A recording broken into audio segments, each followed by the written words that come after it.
Morning, Ned.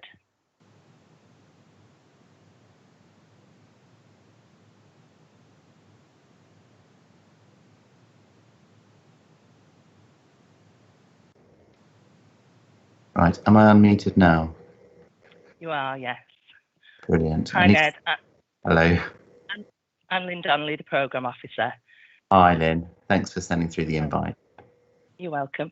Could I just ask you to turn your mic off and your camera off, and I'll invite you back when the inspectors are about to join.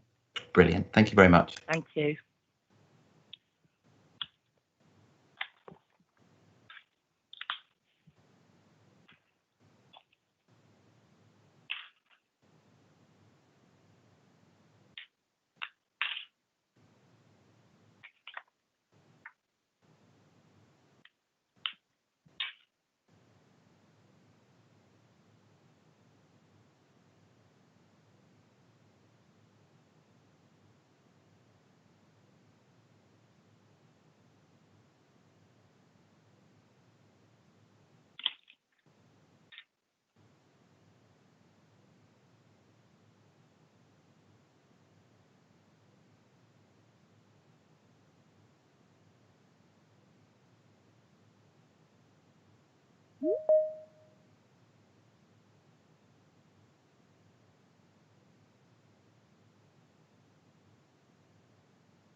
Morning, John.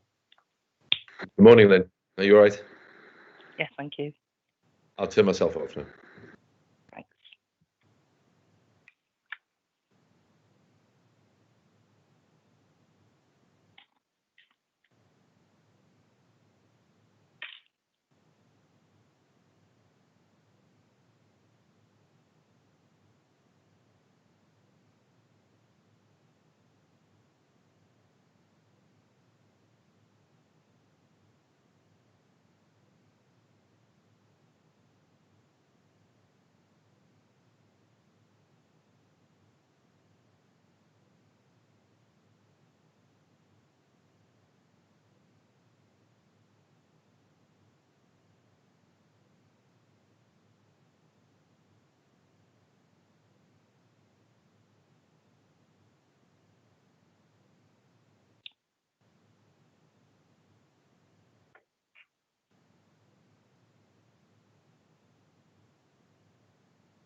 Hi, Becky. Hi, you okay? Yes, thank you. Oh gosh. I'm going to go on mute. I'm going to try and say. Okay. All right.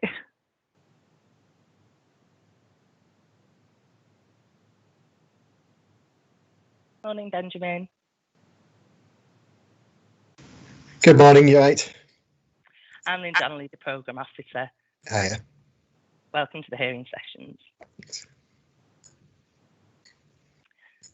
Could I ask you all to turn your camera on, please, and put your mics on mute? The inspectors will be joining shortly. Thank you.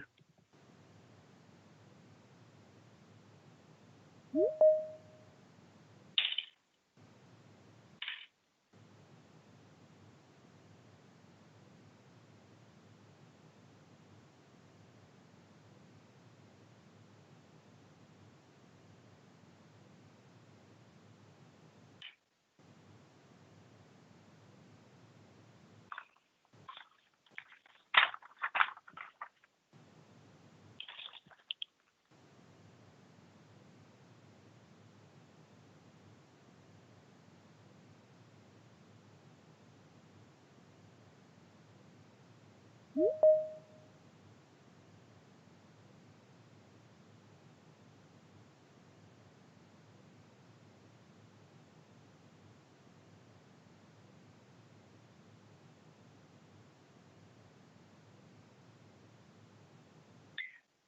inspectors have now joined the meeting and will take over shortly.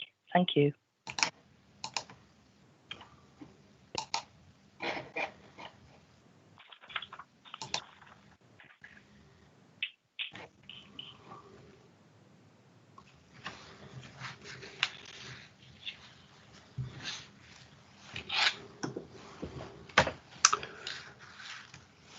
Good morning, everybody, and welcome. It's 9:30 and it's time for me to open this hearing session on matter 9 relating to the Liverpool John Lennon Airport and transport.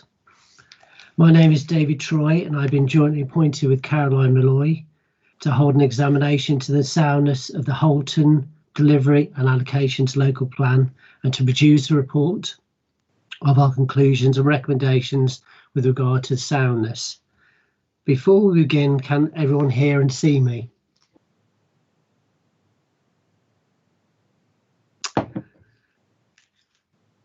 Could everyone please ensure that their mobile phones are switched off or on silent when the hearing is in session? Just a reminder that this hearing session is being live streamed as well as being recorded by the council and will be published shortly via a link on the examination website for interested parties to view. Our role as inspectors is to assess whether the plan satisfies the requirements of the 2004 Planning Compulsory Purchase Act regulations and whether it is sound.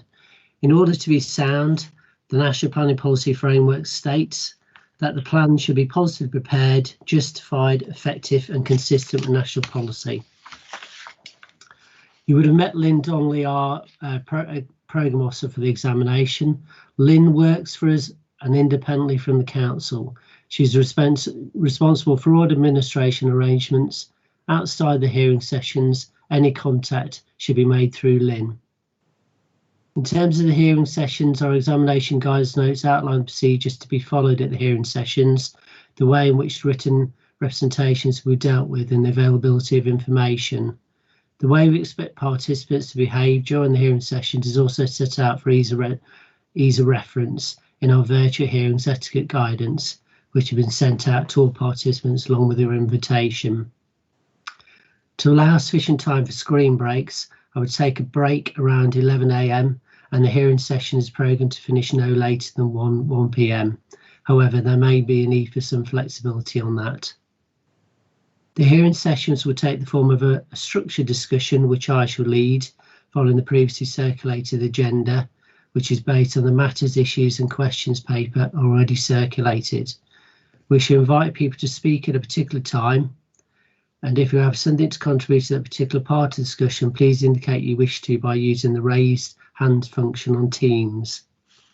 We ask that you keep your camera switched on for the entire session if possible, but with your microphones muted until you're invited to speak. The only exception is where there's more than one participant per representative, and in these cases we ask that only one participant has their camera switched on at any one time. There may be some questions on which we may have already have enough information, and so there may be little or no discussion on these matters. We also would like to remind you that participants, we have already provided your evidence in your original representations and the hearing sessions are not an opportunity to submit anything further. Any comments you make during the hearing session should therefore relate to the points made in your original representations. We have read your original representations and hearing statements, so there's no need to repeat what you've already said already. The purpose of this session is for us to seek clarification or further information on any outstanding questions we may have. Does anybody have any questions at this stage on procedural issues? Okay, can I ask the participants for the morning session then to introduce themselves? If we could start with the council first, please. Good morning, sir. Today the council will be joined by myself, who's Alistair Cross, and the team leader in the Planning Policy and Transport Strategy section.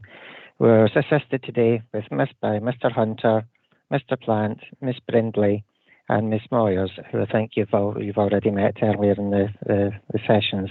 We're also joined today by Miss Taylor. We have some technical experts supporting us today. From our transport section, we'll have Mr Farmer and Mr Peake, supported by Mr Milward from our technical experts, Mark McDonald's. And we're also supported on ecological matters by Dr Jemmett, who I'm sure will run through and introduce himself now for you, sir. Thank you, sir. Good morning. My name is John Hunter. I'm a barrister instructed on behalf of the council. Thank you, sir.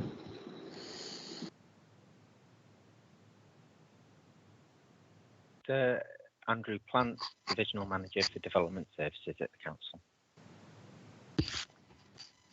Good morning, I'm Catherine Brindley. I'm the Principal Planning Officer in the Planning Policy team at the Council.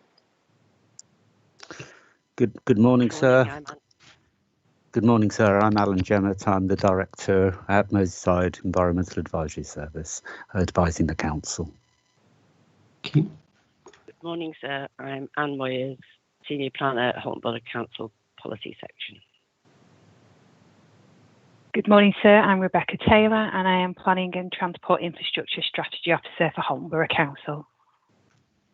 Good morning, sir. I'm Jonathan Farmer, Service Manager, Highway Developments at the Council, representing the Highway Authority. Good morning, sir. I'm Tony Millward. I'm a Technical Director from Mark McDonald. I'm supporting Halton Council with traffic modelling. Morning, sir. I'm Phil Peake. I'm Senior Engineer at Halton Borough Council Highways. Apologies, technical issue. Sir, I believe that rounds up everyone for the council. Okay, thanks very much. Okay, we just go through the other participants. I could, if I just go through what I've got it listed basically on the attendance list. So I could just start with Dr. Lawrence Jones, please.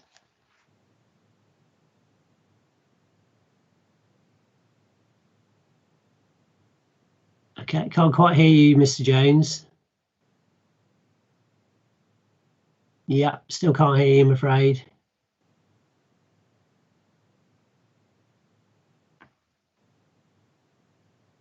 No, sorry, can't hear you, I'm afraid, at the moment.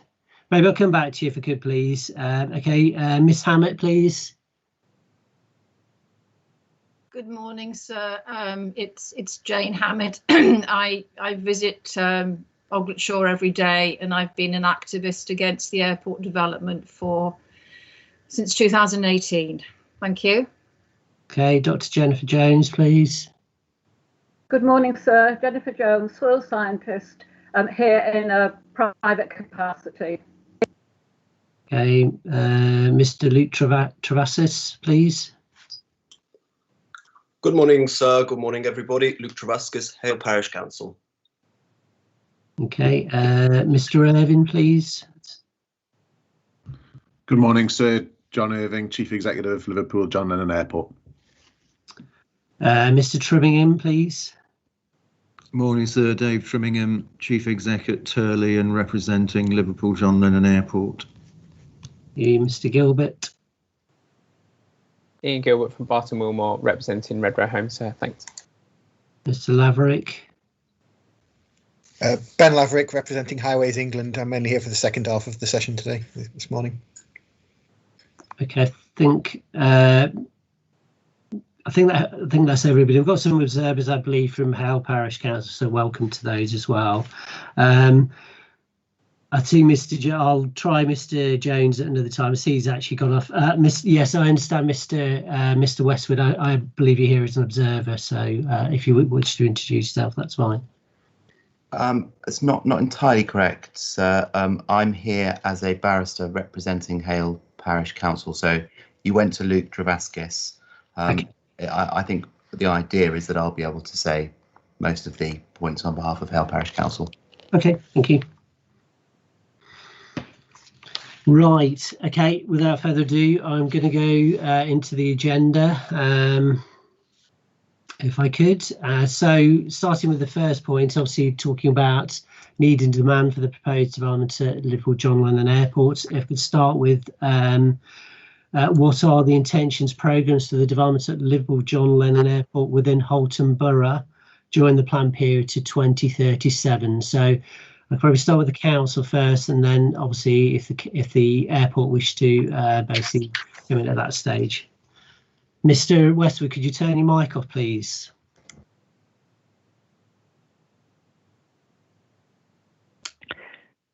Thank you, sir. It's Alistair Cross from the Borough Council.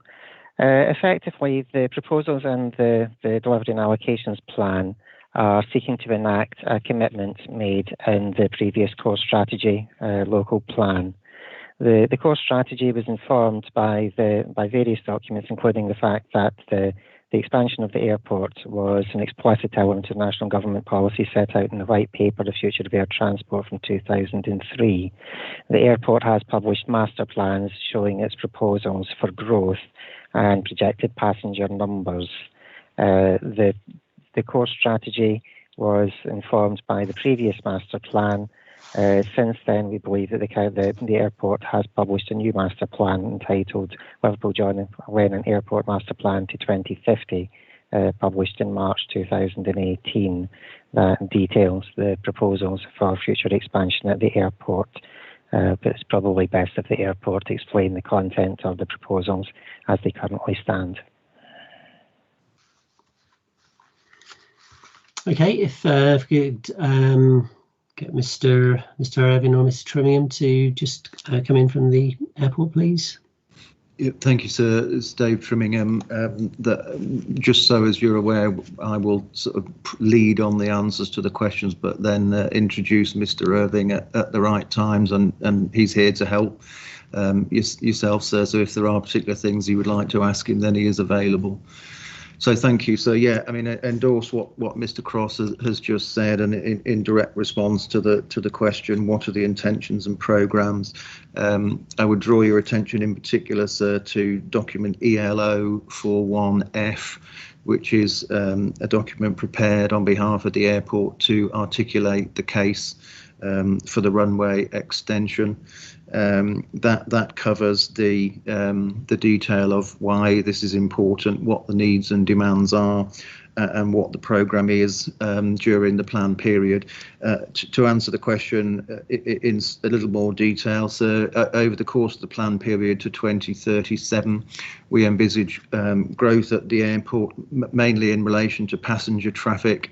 That will include the addition of new airlines and routes, and the hosting of additional based aircraft. That would include the aspiration for new destinations on a mid and long haul basis, and that is the driver for the runway extension to accommodate aircraft that can service those routes. We would envisage that over the plan period, the passenger numbers can recover to and grow to about 9 million passengers per year. That would clearly require development, including expansion of the terminal facilities, additional aircraft stands and taxiways, improved public transport services, and additional passenger and staff parking. Alongside that, we envisage growth in the non-passenger businesses at the airport, likely to be led around cargo and business aviation, both of which are growing at the airport at the moment. And those developments would require some relocation of facilities currently on the northern side of the runway within Liverpool city area to the southern side, which is an allocation within the draft Liverpool local plan, which I'm sure your attention's been drawn to already, sir. So these proposals that are affecting Halton and directly within Halton are part of a comprehensive package to accommodate that growth. And then finally, we will come to it later, sir, but the addition of the Eastern Access Transport Corridor is also potentially envisaged within the plan period to 2037.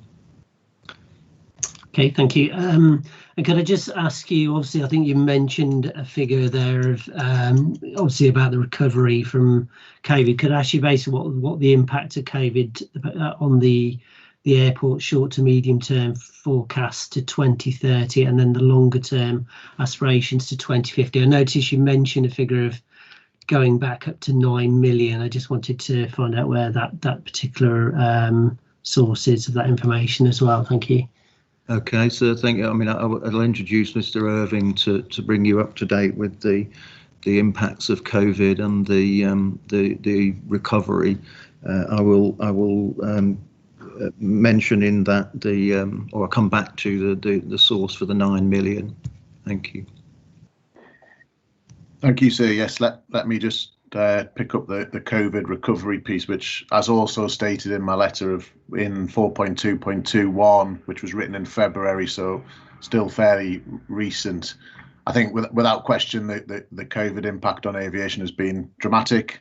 But our recovery, which is currently being only guided by the restrictions placed on travel by the government rather than airlines and airline capacity, is positive from a Liverpool Airport point of view. As you will note in my letter, sir, that the impact of our airlines is limited only to not being able to travel rather than airlines disappearing from Liverpool Airport. So our recovery, not just because our airlines are strong and stable and ready to grow still at Liverpool, is also down to the mix of current passengers that we have. We are a low-cost leisure airport currently with aspirations, as Mr. Tringham said, to be much bigger than that.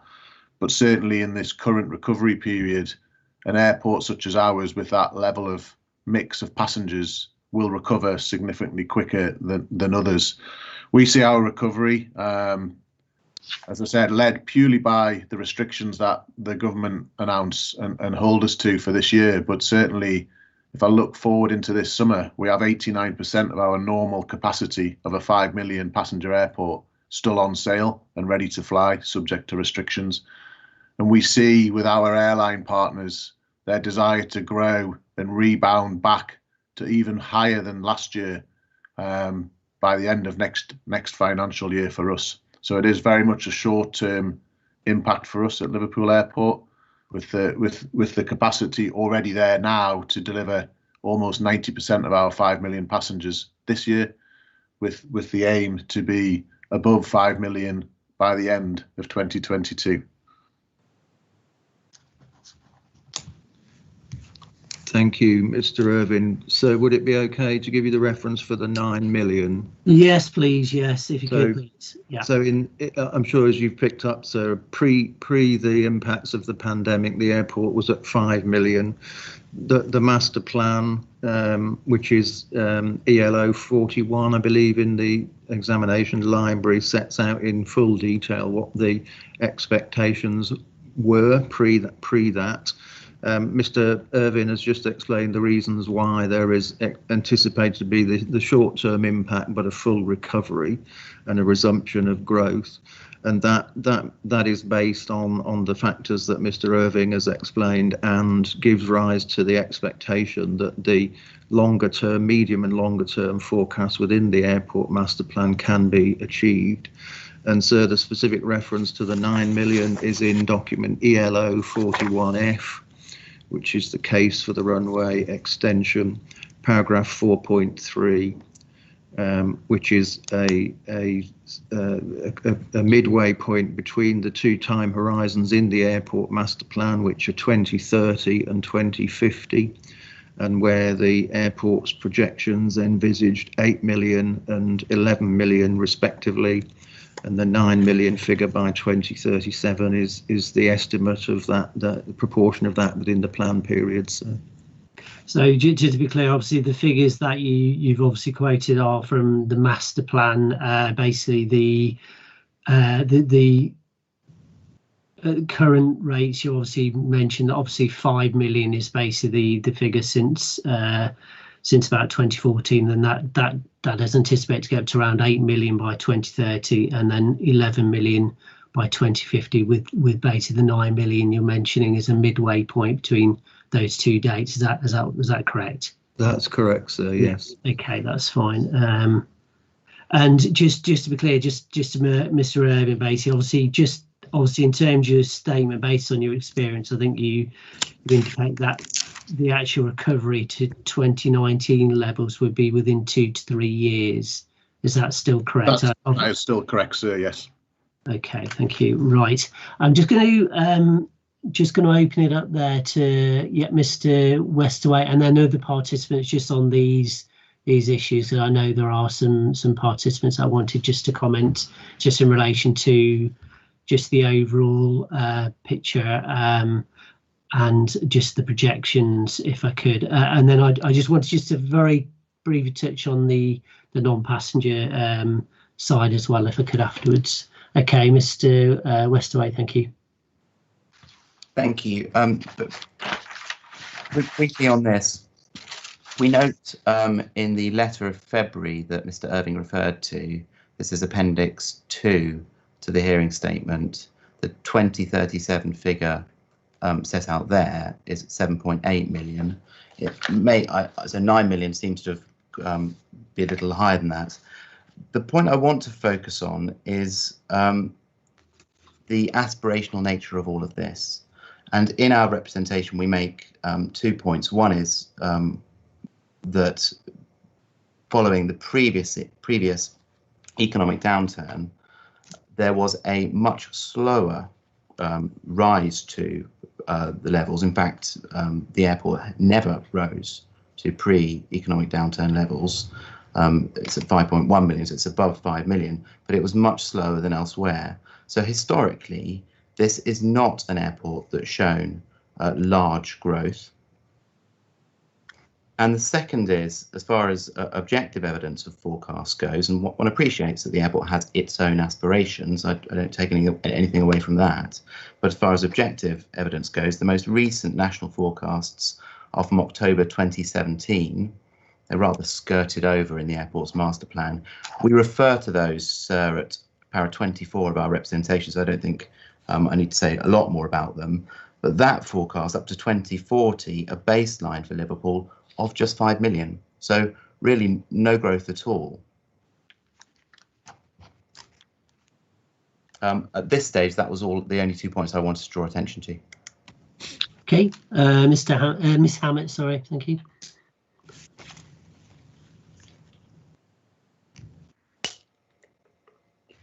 Yes, I'd like to first of all refer to Liverpool City Council because the airport development spans both of these authorities, and they've removed the master plan as a reference document because it is by Turley, who are a publicity firm, entirely based, as Mr. Westaway said, on speculation and highly optimistic estimations of the future growth of the airport.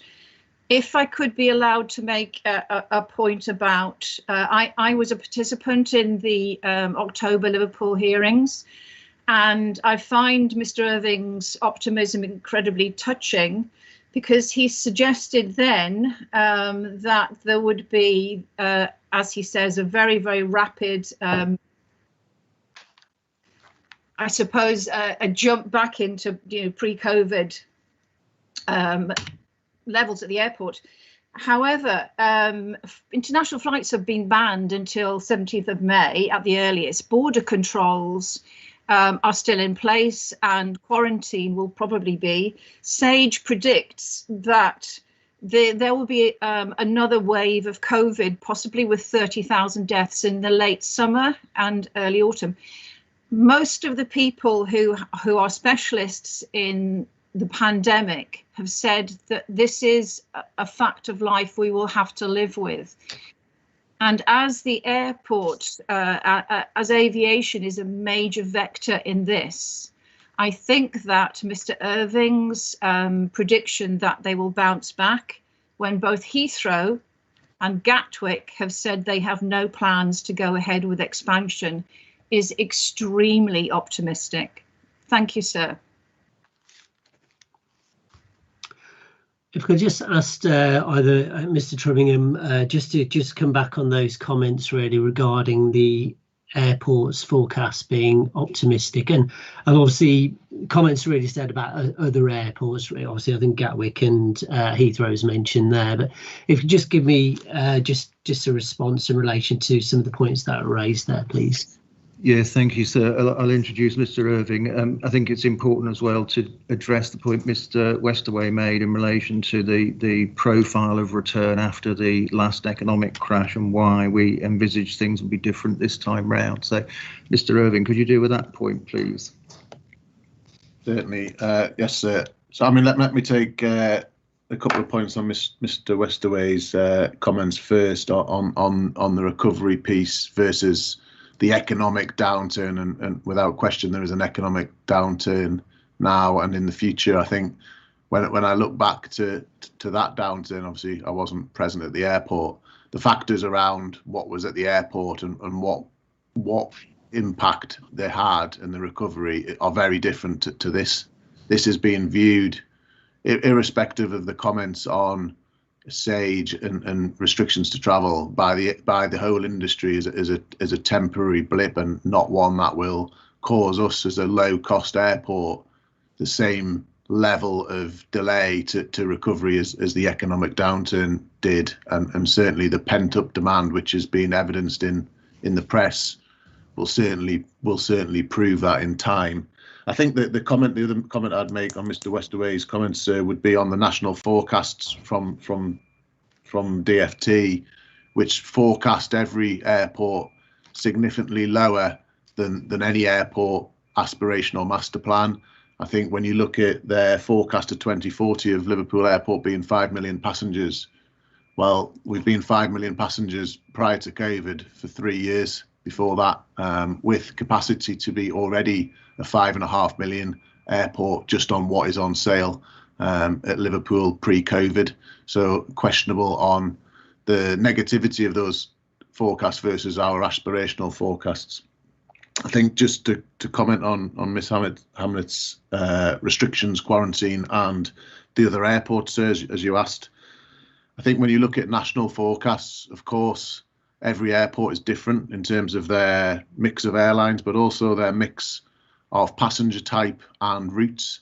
And certainly, without question, I wouldn't put ourselves yet at the levels of Gatwick or Heathrow, who are, of course, delivering flights to many countries across many airlines, some of which no longer exist or some of which have been severely hampered by the economic downturn of COVID.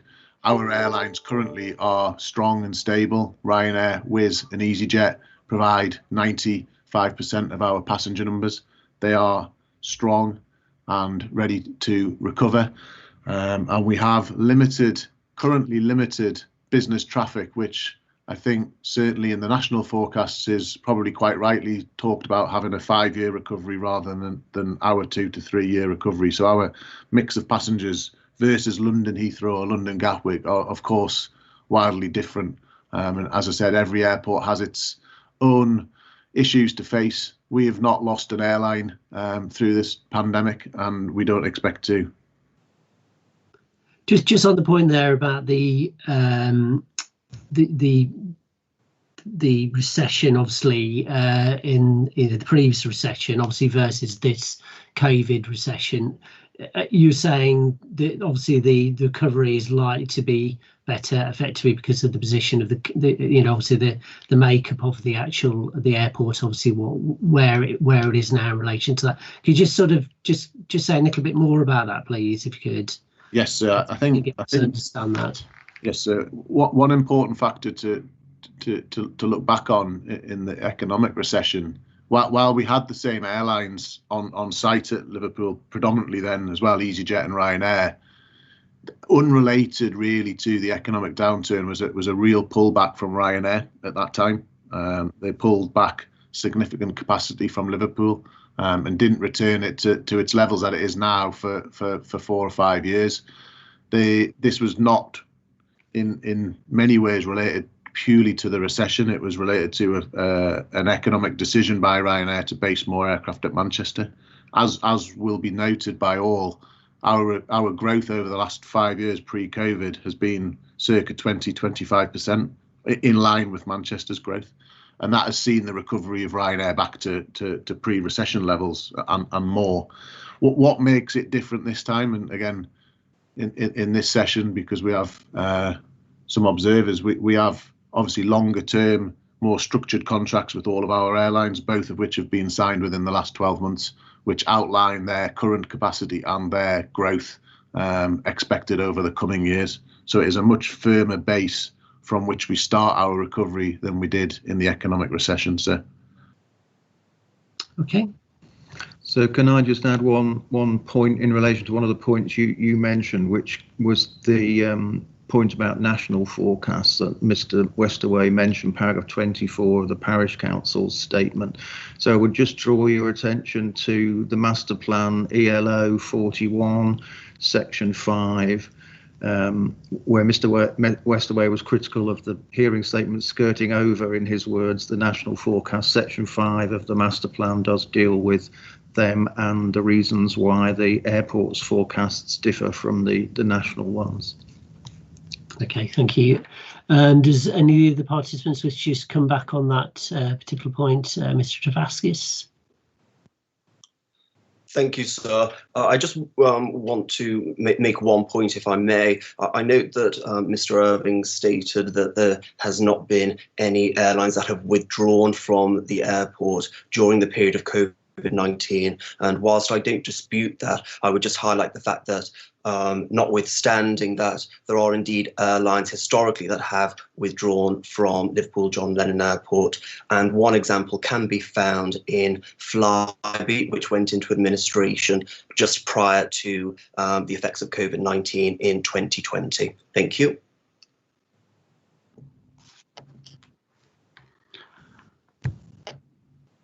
Yeah, if we could just take Miss Hammett, please, first, and then I'll come back to Mr. Irving, if I could. Yeah, thank you.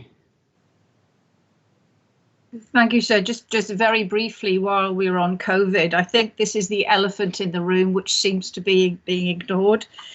Just a point of information that EasyJet recorded losses of 1.3 billion the last financial year. And experience of the flying experience in these budget airlines is, if I can coin a phrase, pile 'em high, sell 'em cheap. And how will this affect their future profits and future budget traffic, passenger traffic, when there has to be social distancing?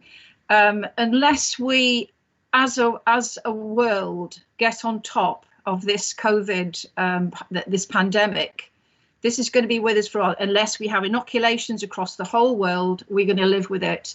And how are these budget airlines going to manage on very slim profit margins? I may be corrected on this in the future.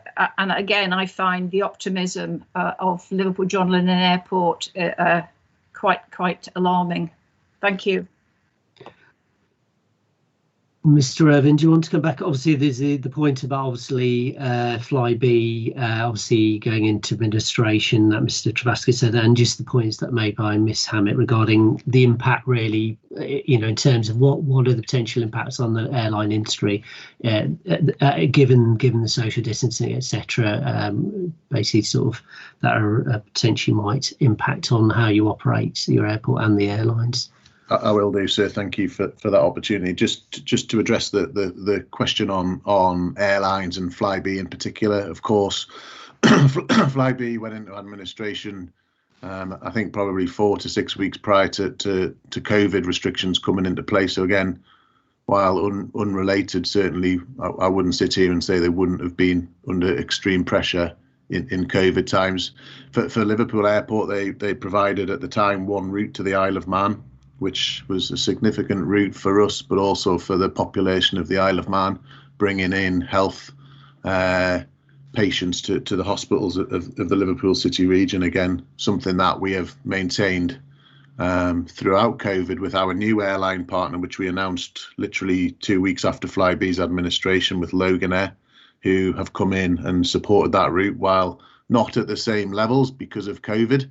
They have flown every day throughout the pandemic to ensure those people have been able to access vital patient healthcare in Liverpool, and that will continue to grow back to the levels of the Flybe days. So while many airports lost significant passenger numbers and revenue, that is not the case at Liverpool. Just to touch on the second point on airlines profitability and stability, without question those figures stated are correct. Again, they have been supported by shareholder investment and government bailout loans as well perceived, and international travel within the UK needs to survive. We are an island economy and require it, and while the low cost leisure market is very different now, I think I would say in a more positive statement, and again for the fifth time probably being asked why I'm so positive, our airport is designed currently to attract low cost airlines who are and have always been very, very keen on profit margins, and that will not, of course, as Ms Hammett rightly says, disappear. We are a lower cost operation than other airports in the region, and we will continue to be. Therefore, our attractiveness for airlines to base more aircraft at Liverpool is actually higher as a result of this. So while it may feel overly optimistic and positive, the economic facts are clear. We're a lower cost airport. Our model does not change in the pandemic. In fact, it makes us more attractive.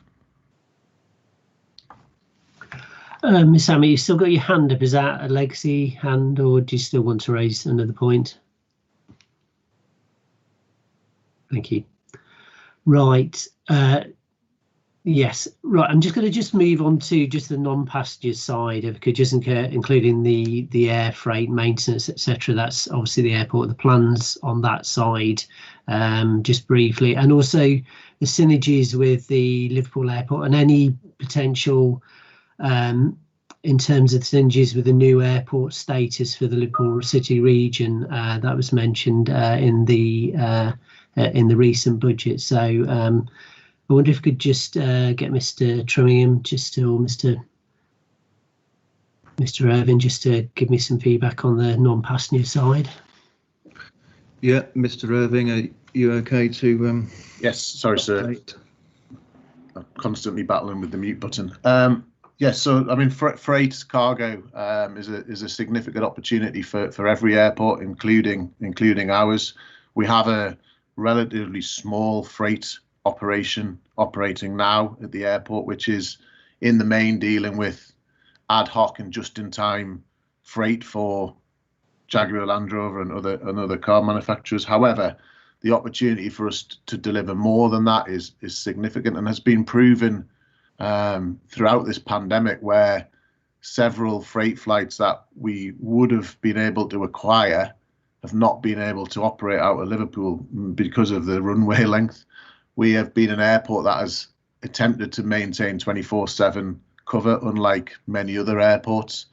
So we have now built up a good level of cargo network, if you like. However, delivering that is constrained both by the runway, but also economics of the freighters. So there is an opportunity for us to do more. And as stated in our master plan, that is always and has always been an intention of ours to try and grow that traffic, because, you know, what else has been seen throughout this pandemic, that freight business in other airports with longer runways has actually been one of the only sustainable revenue streams throughout COVID, and one that we've been unable to deliver more than the normal. We had our best freight month ever in January. However, it was still significantly lower than could have been achieved with a longer runway. I think one of the other points to touch on, and again from the budget in a few weeks ago in early March, Liverpool City region attracting free port status is a huge opportunity, not just for the airport who were a part of it, and of course the Liverpool port, but for the whole city region in terms of economic development and opportunity, an opportunity that we have not been able to get before, and an opportunity that would be a waste if we didn't utilise the advantages of a free port status across Liverpool City region, but of course within the airport, to grow our cargo and freight business, which of course we can do short term, but from a medium term sustainability point of view, our constraints outlined in the master plan will of course reduce the ability of the free port status in the city region to be as successful as we all hope and wish it would be, both from an economic development point of view, but also from a jobs point of view. I'm sure, I don't know if that answers your question, sir, but happy to go further. Yeah, okay, and obviously the runway you mentioned are linked into the crafts that the crafts that basically we're needing. I think there's the mention of the belly hold freight on the long haul flights as well, which is obviously linked into freight. So just if you just give me a little bit more, obviously it's really linking obviously to the runway expansion as well. Why Yes. the freight is where Yes, that plays into it. Yes, it is a double issue. In terms of the aircraft that we currently fly in and out of Liverpool Airport, the ability for them to carry freight, while capacity is there, that these are leisure aircraft who fill the hold with suitcases for holiday travellers. Attracting airlines that fly medium haul obviously come with significant freight opportunities. So I'll give an example of an Emirates 777, which lands in other regional airports, but not at ours, which carry 300 and something passengers, but also carry significant tonnage in terms of freight on those scheduled flights. So the passengers upstairs and the freight below, which again opens up significant benefits for the city region. That is not possible currently at our airport. And then secondly, the other benefit, as you mentioned, sir, is the freighters that can come in to Liverpool, while they can land pretty heavy, they can't leave heavy at all. It's all about the takeoff rather than the landing, and certainly significant opportunities end up at other airports in the Midlands and elsewhere that could easily and would rather be into Liverpool or the Northwest purely for its location. So there is a double impact on aircraft type and aircraft ownership in terms of the freight opportunities, both of which are constrained by a shorter runway. Okay, Mr. Jones, I believe you may have had your hand up. Is that correct? So I've just been highlighted. Did you want to raise any particular points on this? Sorry, sir. Yes, I've had problems with my microphone. I'll carry on for now, sir. I'll just raise my hand if that's okay, because I'm sharing a laptop with somebody else. So I apologise for the problems anyway. That's fine. But can you use your raise hand function in Teams just to be sure you're able to do that? Yes, I can, sir. Yeah. That's fine. Thank you very much. Okay. Mr. Trimmingham. So yeah, just one point from me in relation to the case for non-passenger growth. So that would refer you, just for the note, to ELO 41F section 4, which deals with the need for the runway extension itself. Okay, thank you. Thank you. Is any comments from anybody on this, on the non-passenger side, projections, just before I move on to the next part of the agenda? Okay, Mr. Westaway. Thank you. I mean, just very briefly, I mean, this case is one, I think, as I understand it being presented, is not set out in the business plan. We don't have information on freight capacity and freight need across the United Kingdom. Entirely appreciate these are opportunities that it's the aspiration of this airport to take, and we don't take away from that. But a lot of this seems to be based upon very current speculation, which hasn't been fully tested. That's the only point I'd make on it.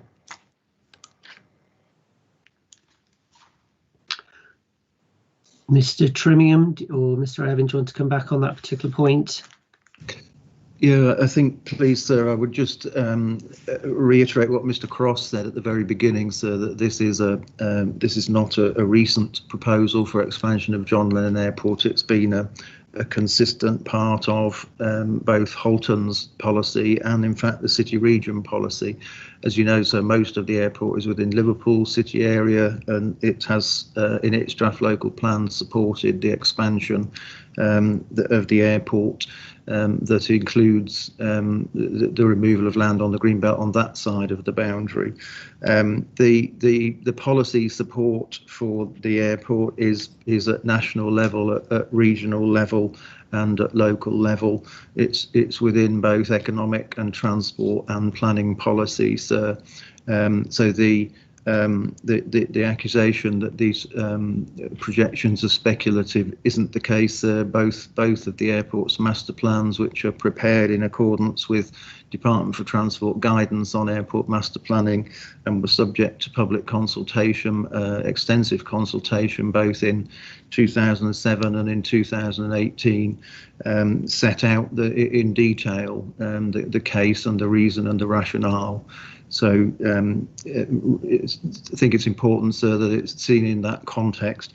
On that point, sir, you'll appreciate there are a range of issues raised in the hearing statements of other participants, some of which we will come to, others of which range beyond perhaps the scope of this session. Whilst we refute some of the assertions that are made, so I don't think it's helpful unless you feel it desirable to go into those. But there is just one or 2 points in relation to the Parish Council statement that I think it's important you're aware of, sir, because they do relate to that policy context. So would it be all right if I mention that now, sir? Is it in relation specifically to the projections in terms of, because I'm dealing really with the need and demands, we'll obviously move on to other points covered. So is it covered that particular aspect, Mr. Trimmingham? Not directly, sir, no, but it's in relation to national policy context. There are some misunderstandings, I think, in the Parish Council's hearing statement.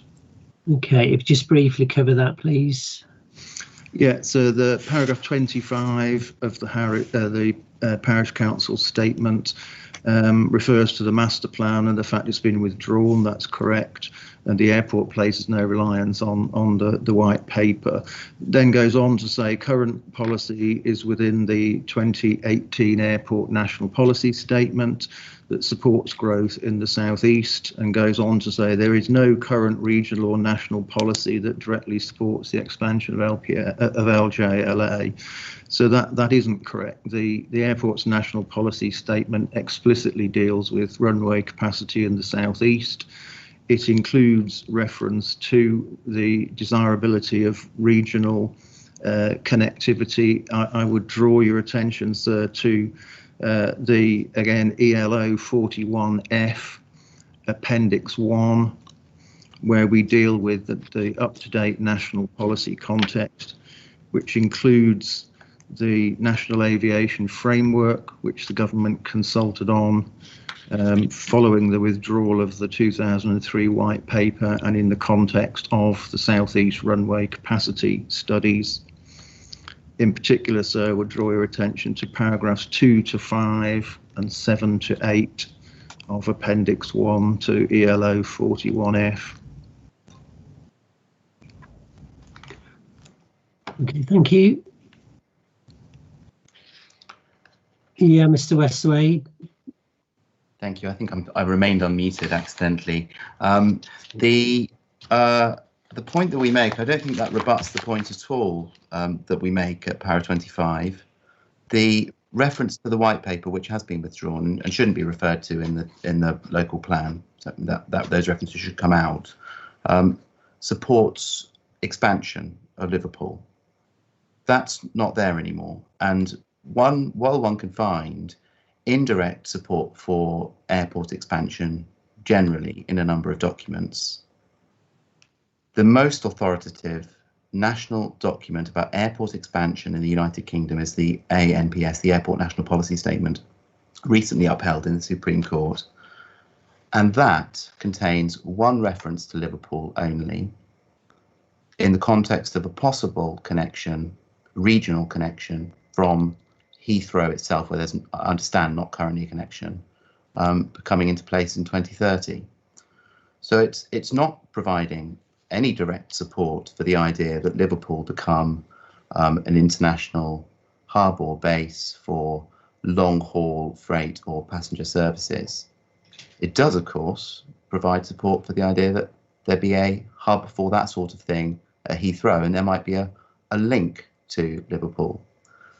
So that doesn't really rebut the point we make at 25. I think that was the only point I wanted to emphasise on that. The point, we might come to it later, which I think is quite relevant in this context, is climate change.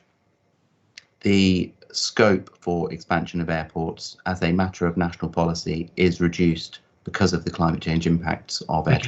We set that out, but I just I mentioned that because of its policy implications. Okay, thank you, Mr. Trimmingham. Yeah, so I'll try and be brief. I don't dispute the references that Mr. Westerway has given you in the airport's national policy statement. I would just reiterate, so that explicitly deals with South East runway capacity, so it isn't considering expansion elsewhere. And indeed, in section 4 of the airport national policy statement, which is titled Support Regional Growth and Connectivity, there are various references to it, but the paragraph 4.4, for example, says airports have a crucial role to play in their regions. They are hubs for growth within and beyond the region in which they are situated. And so if you can look at it perhaps separately, but there is strong support in there for the principle of vibrant and growing regional airports. Okay, thank you. I just wanted to move, thank you for those contributions. I just wanted to move on just to the actual runway itself, just at what stage really is the runway extension planned? And obviously I think we've gone over the justification, but and also, yeah, if basically to answer that question first, maybe Mr. Trimmingham. Yeah, so I did ask Mr. Irving to help you with that one. Thank you, yeah. Hi, sorry, sir. Yes, I think to answer that directly, sir, I think we've talked about the justification, but certainly within the next 10 years, which is obviously well within the plan, would be where we are. And could you just, Mr. Irving, just in terms of obviously, I think in your statement you talk about obviously it depends on market conditions and airline business, but you're confident it will be delivered within the next 10 years. Is that still what you? That's still correct, sir. Yes. Your statement. Okay. And just in terms of, just so I could be clear on the length of the actual runway extension, just looking through the master plan, there's obviously a section that talks about obviously the runway extension and obviously the starter strips. Is that fixed, or will it be dependent on basically the fact? I think it mentions obviously the existing runway is about 2,300 meters and will be extended by roughly another 300 meters. And on top of that, you've got the starter strip, so you're looking in a total of about 450 meters. Is that sort of just looking at your statement within the actual master plan itself to 2050? Yeah, Mr. Trimmingham, can you just jump in that? Sorry. Yeah, so I think if the question is that a fixed runway extension, or would it be could it be less? I think the answer is the case for the actual detail of the runway extension would be led by aircraft and airline needs. Technology is changing all the time. Aircraft are able to take off and land in different configurations. So it is a maximum, if you like, that we envisage would have been needed, but clearly we wouldn't build it. It's expensive infrastructure to provide, and it wouldn't be any longer than it needed to be. So. Okay, yeah. Thank you. Mr. Irving, have you got anything further to add? No, sorry, sir. That's correct. Yeah, it would be market and operator led, the size and length. Okay, thank you. Right, Miss Hammett, please. If you'll allow me, sir, to just clarify a point which I think is incorrect, is that the Liverpool hearings by no means, and Inspector Spencer, who has yet to deliver a verdict, when Liverpool Council have published a table of weightings to their various policies, they gave Liverpool John Lennon Airport expansion plan moderate weighting. If you go into a definition of what that is, it means that the policy is subject to quite major alterations because they had a number of objections to it. So I do not think that Halton can take as a matter of fact that Liverpool City Council has given the green light to the development. That's a very, very important point, which must not be let go. And so Liverpool Council policy is subject to major changes. Thank you very much, sir. Okay, thank you.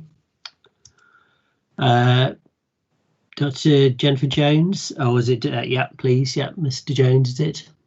Yes, sir. It's Lawrence Jones. Just for clarification, sir, you were quite right with the current runway is 20 to 85 metres long. The extension is 314 metres, and the starter strips are 150 metres, as you stated. Now, Mr. Irving stated earlier on, he was speaking about utilising the Boeing 777-300ER for cargo carrying.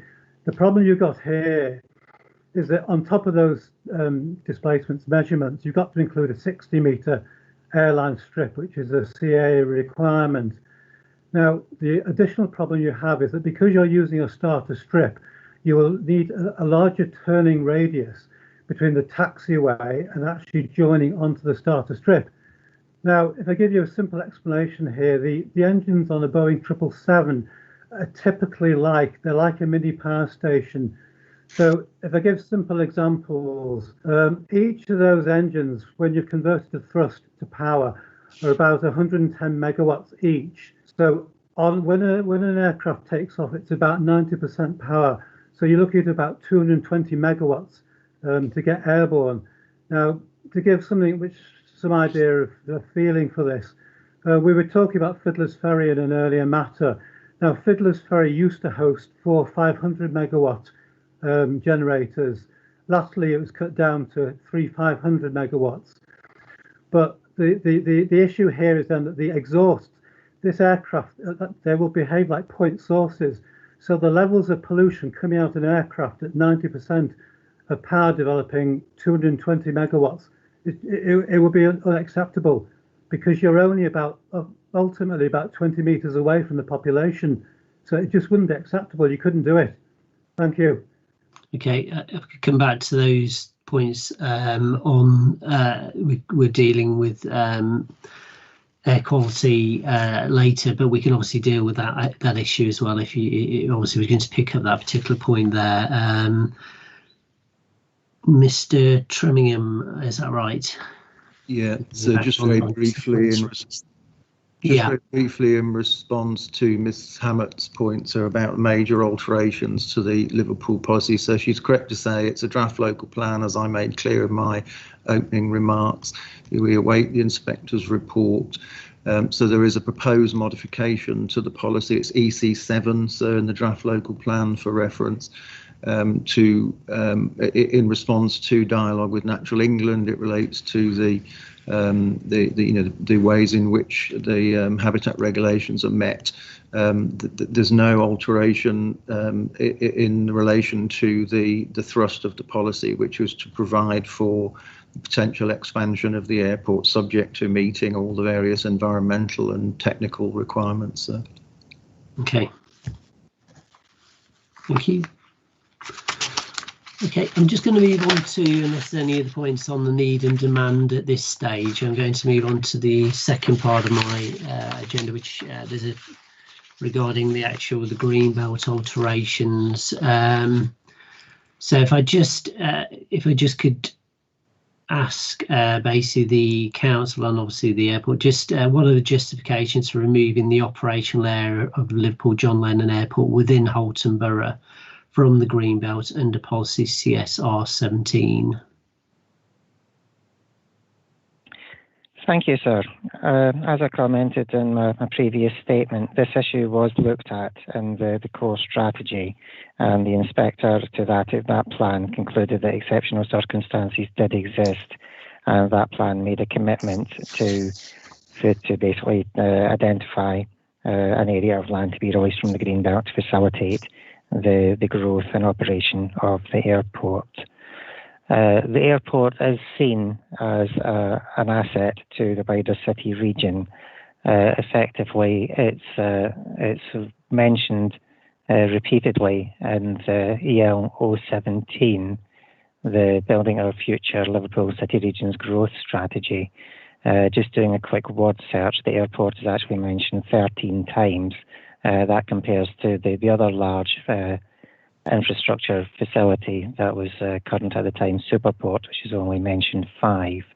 It is seen as important to contributing towards the tourism sector within the wider city region economy.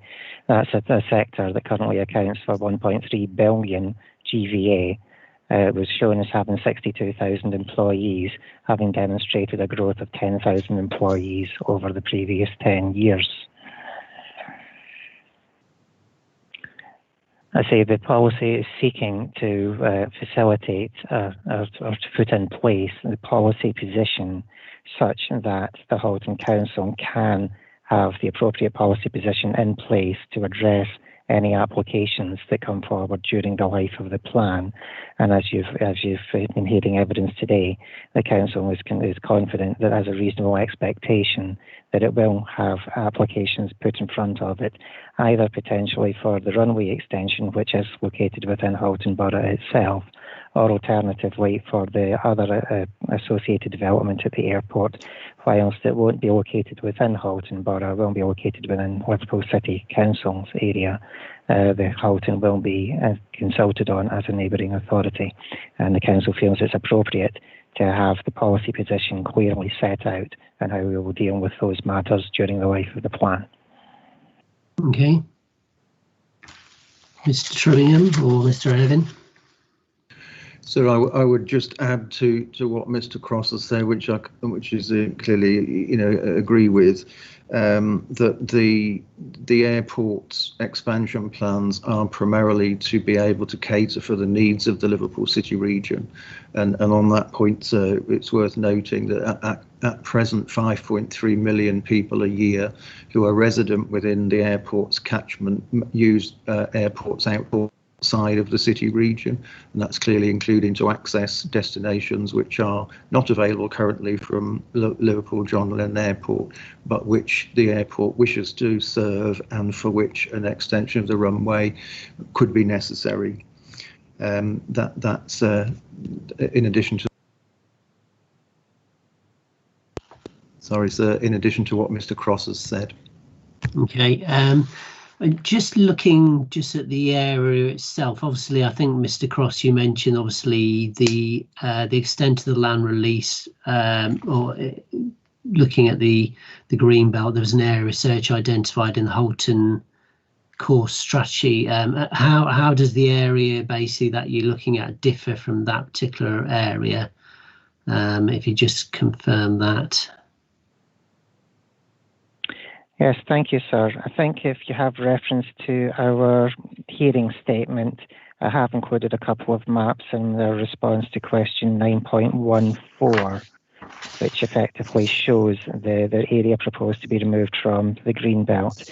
It corresponds to the likely route of the airport perimeter road, so effectively the likely extent of the airport operational area, taking account of the proposed runway extension.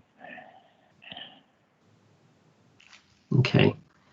And in relation just to the area search, is it the case that in looking at the area search from the previous course strategy, there appears to be a narrow strip of land near the River Mersey that was originally within that? That's obviously retained as green belt, but effectively the other areas were basically are being looked at as being required for the operational requirements. Is that right?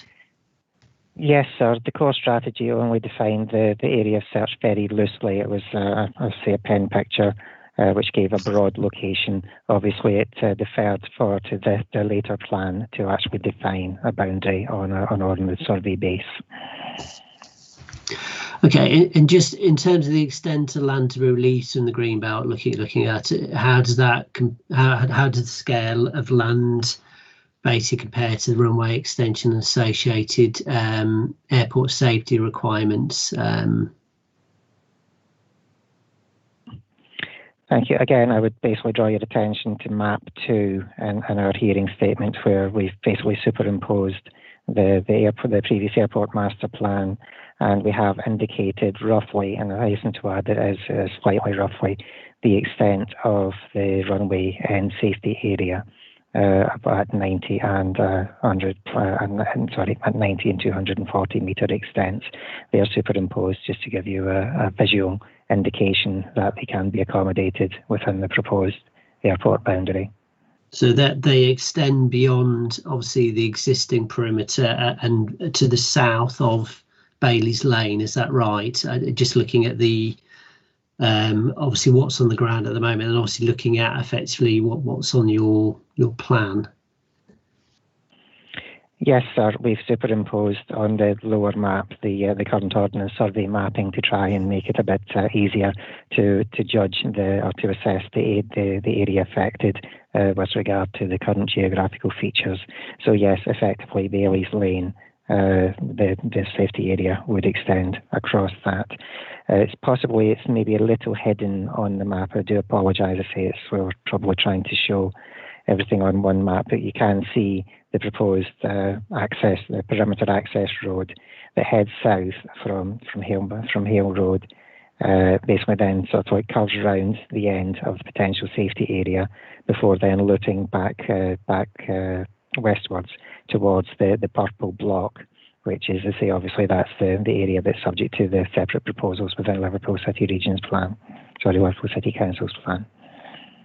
Again, in terms of just some of the representations, obviously the question was raised about whether there's a need to remove it from the green belts. Obviously, the actual land relating to the runway extension and associated Civil Aviation Authority safety requirements, including obviously the runway end safety area. I wonder if you could just give me some comments in relation to that particular point. Again, the Council believes that exceptional circumstances exist, and as stated previously, the Council believes that it's appropriate, or it's most appropriate, for us to put in place specific policies with regard to potential development that we have a reasonable expectation will come forward during the planned period. To simply rely on greenbelt policy would potentially it would allow less certainty for the community. It would basically muddy the waters somewhat. We think having a bespoke approach for a facility that is seen as a major asset to the wider city region would be more appropriate. We can just open that just to the airport themselves, just if they just want to come back on any points in relation to that, or open it up, please. Yeah, thank you, sir. I'll help with that. I mean, I think there are just a couple of points to emphasise. One is that the exceptional circumstances were demonstrated in the core strategy. So the principle of removing the area necessary for runway extension and airport infrastructure was accepted there. And as Mr. Cross has explained, it's really about establishing the appropriate boundary. The second thing, sir, the remainder of the airport's operational boundary is not within Greenbelt and hasn't been, and therefore there is some cross-boundary consistency in terms of policy treatment. And Mr. Cross says the proposed policy in the Halton core strategy makes clear what development might be acceptable within the area removed from the Greenbelt. And it's quite specific that it's airport-related operational development. Okay, thank you. I'll just open it up, if I could, for other participants. Mr. Westaway. Thank you, sir. It is very important to distinguish between the land to the east and the land to the south. The expansion case for the airport is covered by the land to the south. The land to the east, as far as I understand it, the only justification for releasing that is the mooted extension of the runway. And it was very clear, and has been clear all along, that there should be no other airport-related development in that area. So the question is, if one's looking at a runway, which is hard standing on the ground, is that something that should justify the removal of greenbelt protections? And there's a very important question that the council, in my submission, hasn't really engaged with at all here, which is, can this area to the east, limited only to the runway, if it even comes forward, and we do have concerns that other things might come forward, not the runway in due course, but can that contribute to the greenbelt, the function and purposes of it? And in my submission, it very clearly can. The greenbelt status should not fall away, even if a runway is supported in this area. And we identify in our statement a number of cases, there's really very many, of runways or parts of runways that are in the greenbelt, so that protection continues to serve some sensible function. There's some case law we refer to, but I think perhaps given its proximity, the most relevant example is Manchester. We refer to the 2012 core strategy. It's footnote 3 for your note, sir. There was a greenbelt review. The greenbelt review identified the operational area of the airport in sort of two parts. The part which needed buildings, hangars, those sort of supporting facilities for the airport were removed from the greenbelt. But it said at para 8.104, this is in the core strategy, that the results of the assessment note that the runways and the areas around the runways perform a significant greenbelt function. And that's, in my submission, an approach that should be adopted here. I appreciate that the existing runway to the east within a different borough area is not within that greenbelt. It is nonetheless going to be kept open. But the land to the east and in Halton performs a significant greenbelt function on any view. It's the last remaining open area between Speke and Liverpool to the west and Hale to the east. Indeed, if one takes it to the proposed boundary, which as I understand reflects some speculative perimeter road, which we don't yet, we just have a line on a map for it, but when it takes to that proposed boundary, it's right up against the edge of development in Hale. So it serves a very important function, and there's simply no need for the greenbelt protection to be removed or this just speculative or possible just runway proposal to come forward. We note also Newcastle, I won't go through it, but footnote 4, and indeed, as we mentioned already, the Airport National Policy Statement in London, in Heathrow, the runway expansion is envisaged to take place on greenbelt land. So it underscores a very important point here, which goes to the soundness of this approach, and which is that there's no need for the greenbelt protection to be lost for the development that's suggested here. We add another point in any event, which is even if a runway is justified, the extent of the release is not. And that flows really from the size of the land. And so you've already touched upon it, but effectively almost the entire area of search, which was supposed to identify a small or a minor area within that for the runway extension, and was the whole of it's been included within this greenbelt release. And we say that can't be justified. I just want to finish by saying why this matters.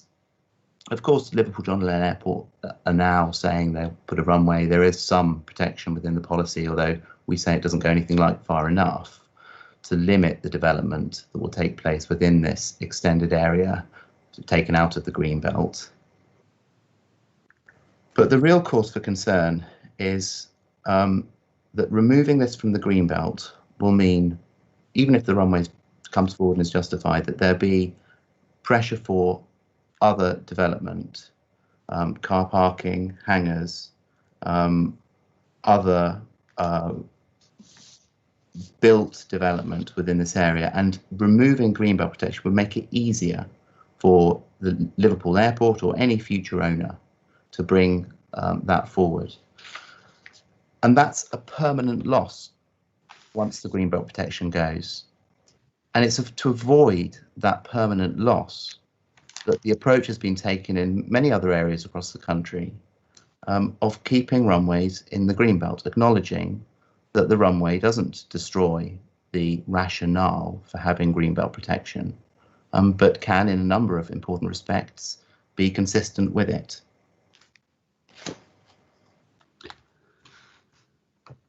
Mr. and Mrs. Jones, if you still wanting to talk on this matter, your hand is up. Or is it a legacy hand? No, okay. Right, Mr. Hunter. Thank you, sir. Sir, if I could just make 3 points. They're related, they're interrelated. The first one is about exceptional circumstances here. I don't think it is being contended, or at least I haven't understood it this way, that the need for the extension of the runway is incapable of amounting to an exceptional circumstance justifying greenbelt release. And so if it is, just in case an argument is made that it is being, that is an argument that's being put. So can I just point out that the test of exceptional circumstances is established as being less demanding than the very special circumstances test, and the authority for that is the Guildford and Compton Parish Council case, so which it may assist if I provide through the council to you at some point, paragraph 70, Mr. Justice Ousley's judgment, and that there is no requirement within that test that release of greenbelt land be the only method of achieving the objective. It doesn't have to be the last resort. It can just be a reasonably necessary and appropriate measure. So that's the exceptional circumstances test. Second point, so I'd make, is in relation to soundness. Similar theme. The test for soundness in the MPPF includes the requirement for the policy to be justified. But again, to be justified, it has to be an appropriate strategy. It doesn't have to be the only appropriate strategy, or indeed, it may not be the one that you think is the most appropriate strategy, but provided it is an appropriate strategy, it's sound. And I make both of those points, particularly with reference to Mr. Westaway's reliance on other examples in the country. So, for example, Manchester. So Manchester's got a very different approach. Newcastle has got a different approach. Why does that matter? That doesn't. It may well be that there are different approaches that can be taken to greenbelt and airports, but that isn't the question for this examination. It may be that there's an equally appropriate strategy.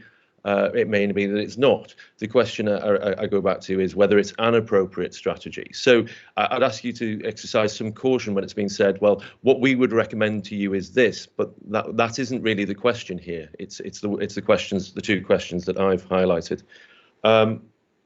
So then the final point, I just want to make my reference to the Compton and Guildford case that I mentioned, because you've had the Calverton Parish Council case put before you. And within that, I think specific reference was made to the checklist of factors set out by Mr. Justice J. I think it was paragraph 51. So just highlighting that again, a note of caution. You'll see when you read that, sir, in the fourth line, Mr. Justice say one should at least ideally grapple with the following matters. So it's as what Mr. Justice Ousley then in Guildford returned to that and said the analysis in Calverton of how the issue should be approached was described by Jay as perhaps a counsel of perfection, but it is not exhaustive or a checklist. So it must be borne in mind and in a way, I'm not sure it matters in this case, sir, but I think you need to be aware that those aren't legal requirements. That was Mr. Justice J trying to be helpful as to what ought to be considered in the facts of that case. It's not a set of legal requirements. And so I think that's all I have to add at this moment. Thank you. Okay, thank you. I'll probably just go through the functions in relation to this specific site relating the exceptional circumstances briefly, surely in a minute. If just Mr. Tremingham, I think you're next. Thank you, sir. Just one point to add to what Mr. Hunter has said, that I believe, sir, that the facts and circumstances that Mr. Westaway has presented to you are analogous with the situation when this matter was considered at the core strategy in 2012. So nothing material or substantive in relation to the need for the runway extension has changed since then, and therefore your colleague, the basis on which your colleague arrived at the conclusion that exceptional circumstances had existed is substantially the same today. Thank you, sir. Okay, Mr. Westaway, I believe you've got your hand up. I do. I mean, insofar as this policy is concerned, this is a replacement policy, and this replacement policy must on its own terms be sound. I do appreciate the way in which it was put in the 2012 core strategy process, but it's quite important to emphasise that what was envisaged there was something on the face of it a lot more minor than what's come forward here. But in any event, it's you, sir, and your colleague who have to consider the soundness of this plan. And in my submission, this is a matter that goes very firmly to soundness. It's not simply a question of, is this an appropriate strategy? If, by choosing this strategy, the council have failed to consider whether the loss of greenbelt protection is actually justified. Because of the limited nature of the development, the runway extension that they're suggesting, in my submission, it is not. And that's not a matter that the council has grappled with. And it's not appropriate in my submission simply to refer to and rely upon the previous process and then say, well, we'll take more or less that entire area of search and cut it out the greenbelt without properly considering and engaging with that question, which is what we've attempted to do in our hearing statement. Okay, thank you, Mr. Westaway. Yeah, Mr. Hunter. Sir, sorry, sir. Yes, just one point on that. The parish council's statement deals with, they set out their arguments in relation to the extent of the area required, and Mr. Westaway's picked up on that. Can I just point out though, so obviously the primary, I think, exceptional circumstance that's relied upon is the need and demand that you've heard about. But it has also been mentioned, I would just flag it up from a legal point of view as well, that the anomalous nature of the greenbelt in this situation. So the desire to achieve a uniform, consistent greenbelt between the two authorities' area is itself a factor that's capable of amounting to a circumstance feeding into those very exceptional circumstances, or sorry, not very exceptional circumstances test, because it plainly is, and that's possibly a major point of distinction with Manchester or other airports as well, that here you've got an airport divided up between different authorities and where it would be desirable to have a uniform approach to development. And so that's the point I wanted to make. Thank you. Just really wanted just to cover, obviously, the point of do exceptional circumstances exist in relation to the greenbelt, taking into account. Now, in my agenda, obviously, I mentioned a number of points, but if we could just start with the basically the contribution of the land in this specific case for the land for the runway extension for the 5 purposes of the greenbelt as set out in the framework. I don't know if Mr. Cross wants to pick that up, just to cover those points in relation to this particular, and obviously how your greenbelt review basically assess that, and obviously in terms of that particular piece of land. Yes, thank you, sir. We're probably having reference to 3 documents. Primarily, it's document EL003, the Halton Greenbelt Review. There are maps within that document which demonstrate or show the parcelisation of the land within this area. The area in question is primarily covered by 3 of the greenbelt parcels, references GB 078, GB 221, and a long thin area in between called GB 229. That rather curious looking long thin parcel was basically informed by the public safety zone, I believe. As with all of the greenbelt parcels, I say we discussed the methodology at yesterday's session. Each of the parcels was tested against the 5 purposes of including land within the green belt. The individual parcels are covered, the assessments are covered in EL 004, where you will find the assessment of site GB078, and in EL 006, where you will find the assessments for GB221 and 229. Effectively, the 3 parcels was assessed as GB78. The northernmost parcel was assessed as having a moderate contribution towards the purposes of the green belt. 221 and 229 were both assessed as having significant contribution towards purposes of including land within the green belt. Obviously, the gap issue, criterion 2, merging of settlements, the gap assessment, each of the sites scored quite high, effectively scoring 5 out of 8 for the 2 northern sites and 6 out of 8 for the southern of the sites. They also scored well in terms of rounding, principle 1, they scored quite well, say primarily against rounding, because individually releasing the area of land could create a projection. So individually releasing GB21 would create a projection, similarly 221, and less so with GB78. However, taken as a whole, probably they would score less so on those scores.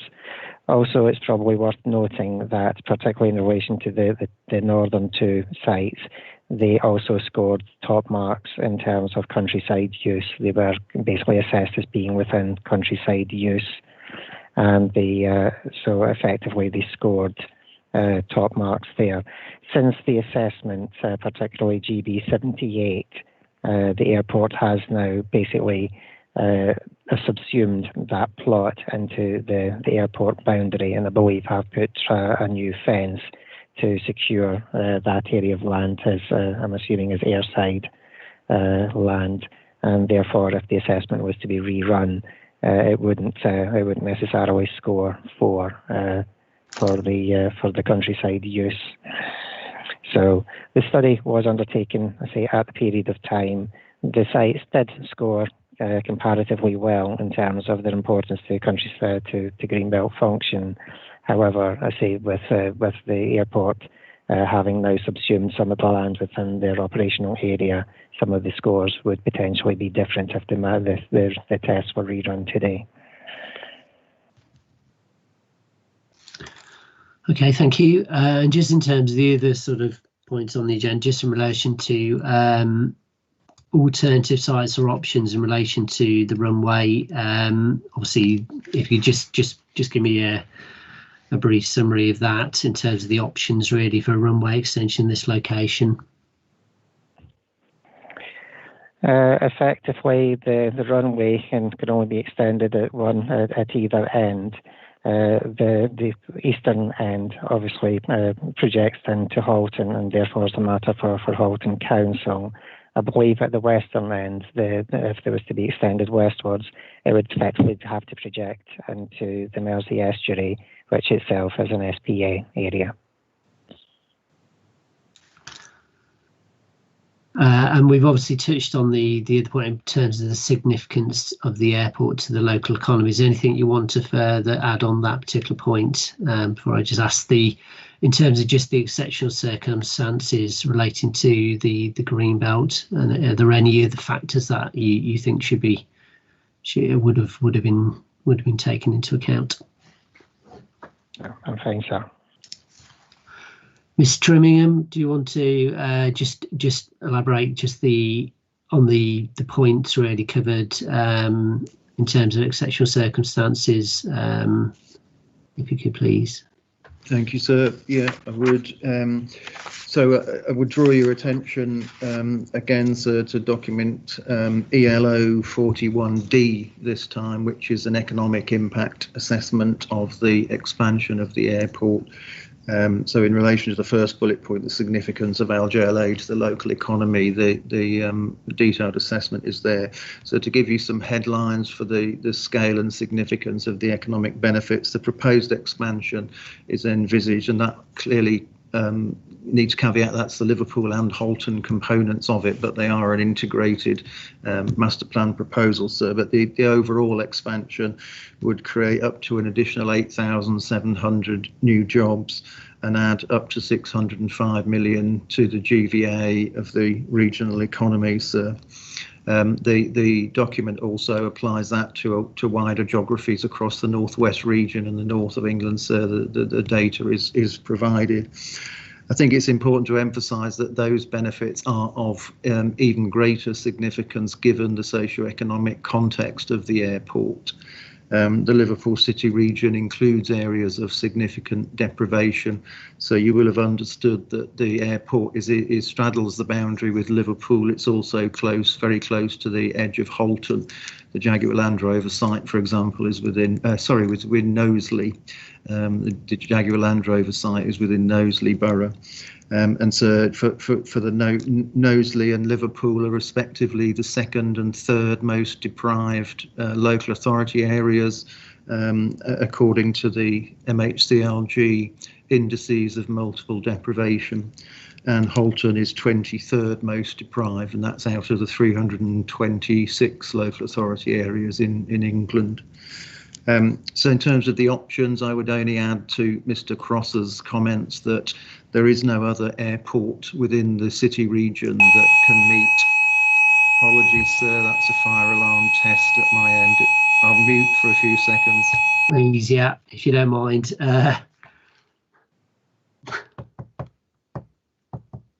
Right, thank you, we're safe. So yes, the alternative site option, there is no other airport within the city region that could accommodate the need. And as I mentioned earlier, the projections are based on meeting the needs for travel of the residents of Liverpool Airport's catchment.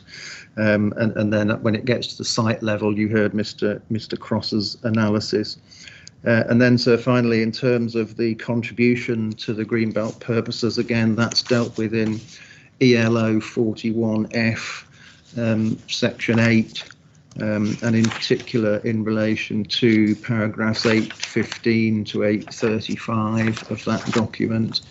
And just to sum up, so we have some differences in relation to the weight or the scoring, as it were, within the Greenbelt assessment published by the council, but they're not material to this consideration, because we feel so that notwithstanding that the socio-economic benefits across the city region are of such significance that when weighed against the impact on the Greenbelt, exceptional circumstances are demonstrated and the proposal is justified.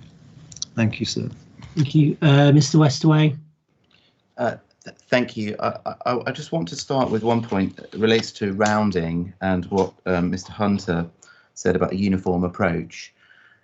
On any view, given the justification for this release, there will be a distinction on the Liverpool-Halton borough.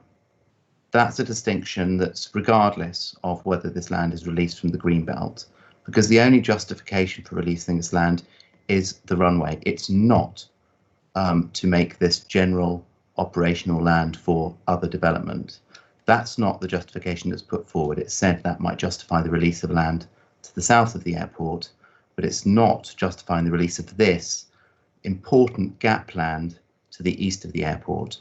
So consistency, if one takes it to its logical extreme, would go far beyond the limited justification that's relied upon for this reason, for this Greenbelt release. And in fact, that approach and that line of argument leads one to realise quite how important it is that Greenbelt protections, unless properly justified that they be removed, be kept for this land to the east. That relates also to the rounding point made by the council. If one were to take out just the runway area without the bits to the north and south, I suppose one might say, well, that performs poorly on rounding. But that land to the north and south, particularly to the north, where at various stages, sir, you'll perhaps have seen in the 2030 master plan, it was mooted as possible land for a car park. See the plans at the end of that. In the more recent plan, it's mooted as possibly being used for renewable energy. But that land is clearly not needed for the runway expansion and shouldn't be removed from the greenbelt. So again, it favours, in my submission, keeping this land in greenbelt. Very briefly, coming back to why this matters really, why? Because this land is important for the greenbelt, and we do basically agree with the council's assessment of the significance of the land for greenbelt purposes. On those, in what Hale Parish Council say is that the first 4 of the purposes at MPPF 134 are directly and beneficially served by this land remaining in the greenbelt. It is a gap land that scores highly. Putting built development in it with or without a runway, in a way, would limit the gap between settlements. On the second purpose, there would be a risk of merger. On the third purpose, this is countryside, and it's correct that it scored top on countryside. These are essentially agricultural fields. And on the fourth point, having this land open does preserve the integrity and setting of the historic village of Hale. We'll come to it, but I just want to raise one point. You'll see, sir, on the policies map, edged in sort of reddish brown, the boundaries of the 2 conservation areas that cover Hale. There's a number of listed buildings too. Hale Road Conservation Area is directly abuts up. I think perhaps it even slightly crosses into, but it directly butts up against this land. So there is a heritage importance of keeping this greenbelt site open and free from other development. On the fourth point, that one, in my submission, doesn't really go anywhere because this isn't derelict or other urban land.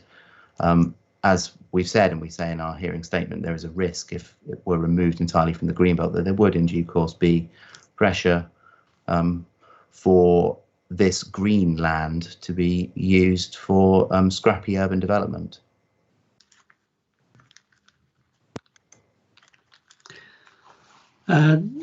Council, just if you could come back basically just on some of the points relating to the exceptional circumstances, and particularly the point relating to the land basically running along the northern edge of the actual the area to be released. The point obviously raised in relation to whether that particular land should be included in the actual greenbelt release. I think it's obviously identified on your map within your submission, Mr.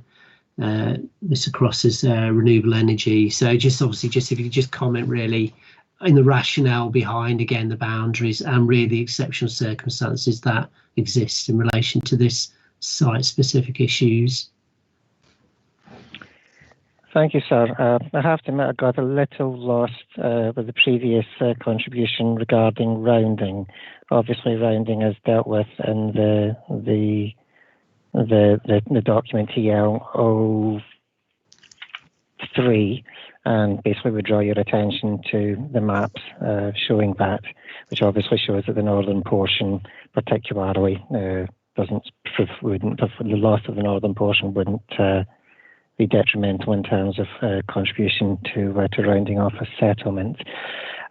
We are a little bemused, I suppose, in terms of some of the comments so far, and obviously we draw your attention to the actual wording of the policy and what the proposed policy is trying to achieve.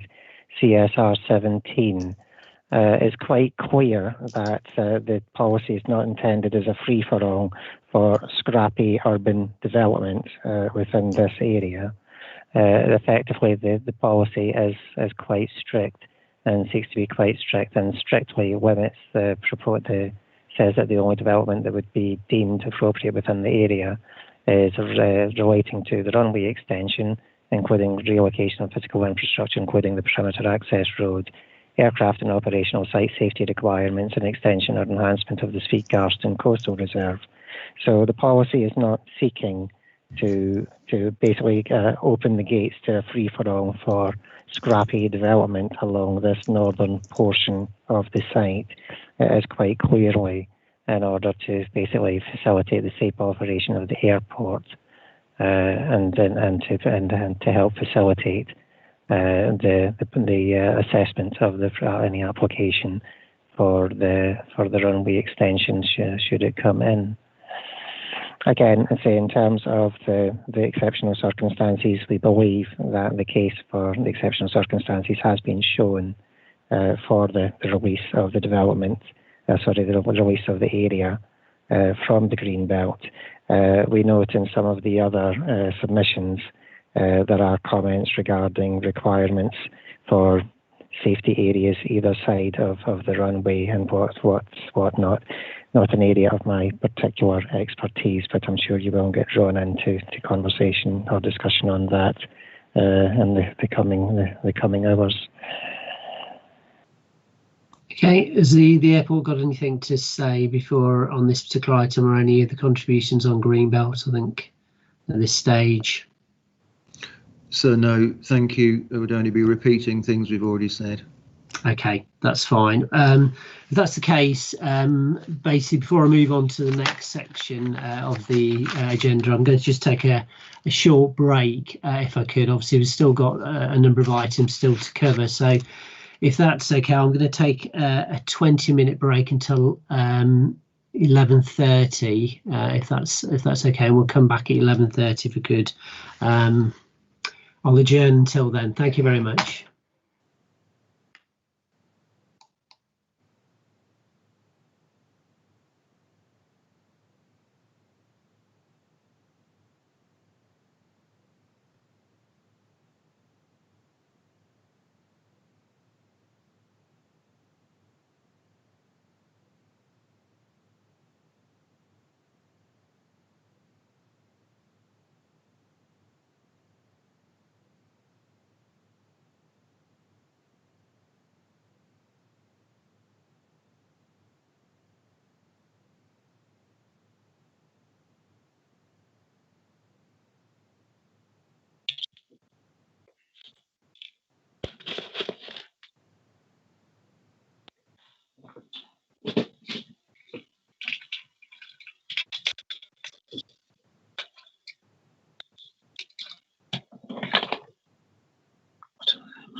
Yeah, no, I mean mine was. I mean, I just don't. I'll find out because I can check my mic. 1, 2. That's working there. You see, that's all right. 1, 2, 3. Yeah. 1, 2, 3. Or is it this yours? Which is this mine? Yours, yeah. Microphone 1, 2, 3, 4. Yeah. Should be able to adjust the volume. Yeah. 1, 2. Oh. Ah. Microphone. Yeah. It's funny when I use this one. I mean, if it's, I'm not going to mess around because he'd hear that anyway. Yeah. Oh, I know. Hang on. Maybe it's this. Lawrence, just so that you know, I can hear you quite clearly. It's Alan Jemmett, just so that you're aware. Oh, that's helpful. Okay, hope that helps. Yes, it does. Thanks. Yeah. Okay, cheers. No worries.